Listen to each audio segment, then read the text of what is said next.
और बात अब मध्य प्रदेश की करते हैं। मध्य प्रदेश में नर्मदापुरम जिले के सतपुड़ा टाइगर रिजर्व में 5 गांव के आदिवासी 2 महीने से धरने पर बैठे हैं, लेकिन वन विभाग और राजस्व विभाग का कोई भी जिम्मेदार अधिकारी उनसे बात करने नहीं पहुंचा है। और इस मामले में कांग्रेस के पूर्व मुख्यमंत्री ने कहा कि अगर इन आदिवासियों की मांगों पर जल्द सुनवाई नहीं हुई तो वे खुद आदिवासियों के साथ तब तक धरने पर बैठेंगे जब तक पीड़ित आदिवासियों को न्याय नहीं मिलता।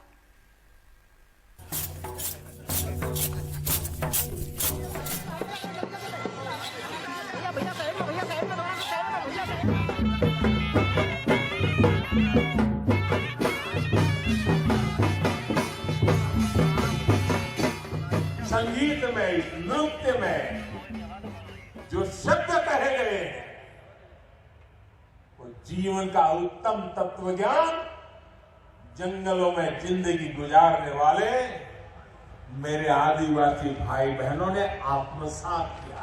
मध्य प्रदेश में आदिवासियों की आबादी 1,53,00,000 से ज्यादा है। विधानसभा में 47 सीटें आदिवासियों के लिए आरक्षित हैं। 2013 में 31 सीटें बीजेपी ने जीती, लेकिन 2018 में 16 पर सिमट गई।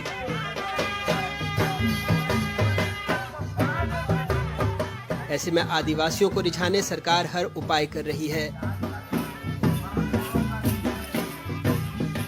लेकिन सुर्खियों से अलग एक और तस्वीर है। सतपुड़ा टाइगर रिजर्व के लिए रोरी घाट, नया खेड़ा, अंजन ढाणा, जामुन ढोका, नानकोट जैसे गांवों का विस्थापन हुआ, लेकिन 175 परिवारों में 60 का कहना है कि उन्हें उचित मुआवजा नहीं मिला। उनका जबरन विस्थापन किया गया। विस्थापन नीति के मुताबिक न जमीन दी गई और न मुआवजा। ऐसे में अपनी मांगों को लेकर ये आदिवासी धरने पर बैठे हैं। हमारा विकल्प 2 का फार्म भरा था और विकल्प 1 की राशि प्राप्त हुआ हमें। हम तो 2 हेक्टेयर भूमि चाहते हैं।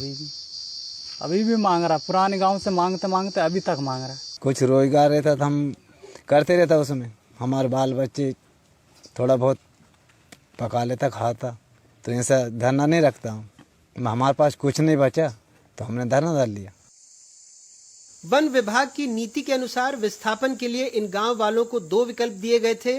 पहले विकल्प में एक परिवार को 10 लाख रुपए नकद और दूसरे में 2 हेक्टेयर जमीन और 2.5 लाख रुपए देने का प्रावधान था, लेकिन कई लोगों का आरोप है कि 9 साल बाद उन्हें दस्तावेज की प्रति मिली। जिन लोगों ने विकल्प 2 का चयन किया था उन्हें पहले विकल्प के पैसे दे दिए गए बिना मांगे। कुछ परिवार ऐसे हैं जिन्हें मुआवजा तक नहीं मिला। एक योजना में एक ही बार लाभ मिलेगा, जो हमने वो लाभ दे चुके हैं। अब क्या हो सकता है आदिवासियों के लिए? नहीं, हम तो जो हमारा जो विस्थापित ग्रामीणों से यही निवेदन कर रहे हैं कि जो योजना के अनुसार उनको लाभ दिया गया। बाकी हम ये प्रोग्राम भी चलाते हैं कि जो हमारा बफर में विस्थापित ग्रामीणों को विभिन्न प्रकार की प्रशिक्षण के माध्यम से इनका रोजगार उपलब्ध कराने का उसका प्रयास हम पूरा बफर एरिया में भी विस्थापित गाँवों में कर रहे हैं। 200 आदिवासी पूर्व मुख्यमंत्री दिग्विजय सिंह ने भी इस मामले में सरकार को खत लिखा है। धूप में, पानी में वे भूख हड़ताल पे बैठे हुए हैं, लेकिन दुख इस बात का है कि प्रशासन ने उन पर कोई ध्यान नहीं दिया। यहां तक कि वन विभाग और राजस्व विभाग के लोग भी वहां नहीं गए। भारतीय जनता पार्टी के विधायक और सांसदों से हम उम्मीद भी नहीं करते। आदिवासियों के हक की लड़ाई कांग्रेस पार्टी लड़ती रही है, आगे भी लड़ेगी। मैं माननीय शिवराज सिंह जी को पत्र लिख रहा हूं कि इन विस्थापितों का पुनर्वास अच्छे ढंग से करें और जो इनको वादे किए थे वो निभाएं। अगर नहीं होगा तो मुझे भी इस धरने में जाकर शामिल होना पड़ेगा। मौजूदा दौर की सियासत की सुर्खियों में संख्या की बड़ी अहमियत है।